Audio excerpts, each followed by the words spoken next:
கர்த்தருக்குள் பிரியமானவர்களே, August 15 Elon G white அம்மையார் அவர்களுடைய மாரநாதா புத்தகம், பக்கம் 453. இன்றைய தியானத்திற்காக தெரிந்து கொள்ளப்பட்ட தலைப்பானது தற்புகழ்ச்சிக்கு இடமில்லை.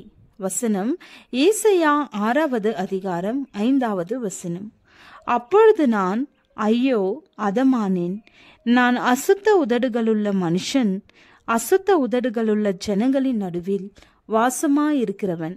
சேனைகளின் கர்த்தராகிய ராஜாவை என் கண்கள் கண்டதே என்றேன். வேதாகமத்தின்படி பரிசுத்தமாகுதலை அனுபவிக்கிறவர்கள் தங்களிலே தாழ்மையின் ஆவியை வெளிப்படுத்துவார்கள். மோசேயை போல பரிசுத்த தன்மையின் அச்சம் தரும் அந்த ராஜரீகத்தை பற்றிய தரிசனத்தை கண்டிருந்தவர்கள் அந்த எல்லையற்ற பரம்பொருளின் உன்னதமான நினைவிற்கும் தூய்மைக்கும் எதிராக இருக்கும் தங்களது சொந்த தகுதியற்ற நிலையை காண்கிறார்கள். தானியேல் தீர்க்கதரிசி உண்மையான பரிசுத்தமாகுதலிற்கு ஒரு எடுத்துக்காட்டாக இருக்கிறார். அவரது நீண்ட ஆயுட்காலம் முழுவதும் தனது எஜமானுக்கான மேன்மையான சேவையினால் நிறைந்திருந்தார்.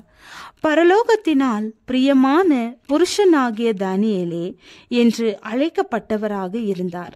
எனினும் பரிசுத்தத்தையும் தூய்மையையும் உரிமை கொண்டாடுவதற்கு பதிலாக மேன்மையாக மதிக்கப்பட்ட இந்த தீர்க்கதரிசி தமது மக்களின் சார்பிலே தேவனுக்கு முன்பாக கெஞ்சி மன்றாடும்போது இஸ்ரவேலின் பாவ மனிதர்களில் ஒருவராக தம்மை அடையாளம் காட்டிக் கொண்டார்.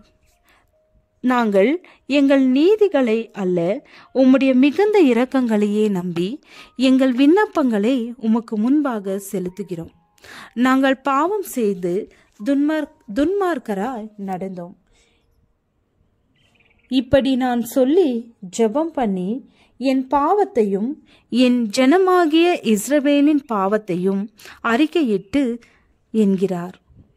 சூறை காற்று நின்று வந்த ஆண்டவரின் குரலை யோபு கேட்டபோது, நான் என்னை அருவருத்து தூளிலும் சாம்பலிலும் இருந்து மனஸ்தாபப்படுகிறேன் என்று குரல் எழுப்பினார்.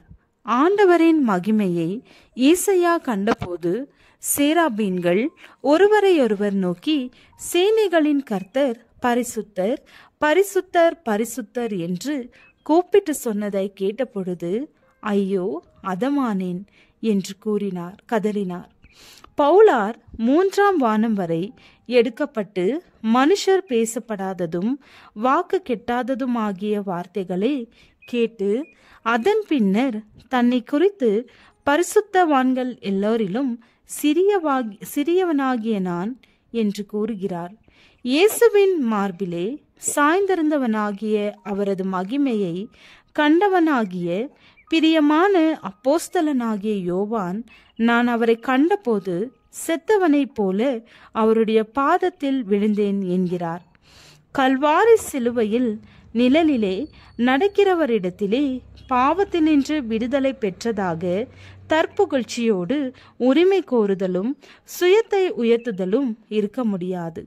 தங்களது பாவத்தினால் ஏற்பட்ட கடுந்துயரே தேவகுமாரனின் இதயத்தை உடைத்தது என்று அவர்கள் உணர்வார்கள். இத்தகைய நினைவு தன்னைத்தானே இழிவாக நினைத்து கொள்ளும் நிலைக்கு வழிநடத்தும். இயேசுவிடம் நெருக்கமாக ஜீவியம் செய்பவர்கள் மானிட இனத்தின் பாவம் நிறைந்த நலிவடைந்த நிலையை மிகவும் தெளிவாக கண்டறிவார்கள்.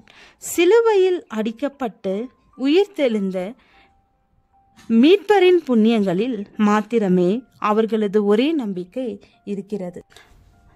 ஜெபம். தேவனே, உமது சித்தத்திற்கு என்னை முழுவதுமாய் அர்ப்பணிக்கிறேன். ஆமேன்.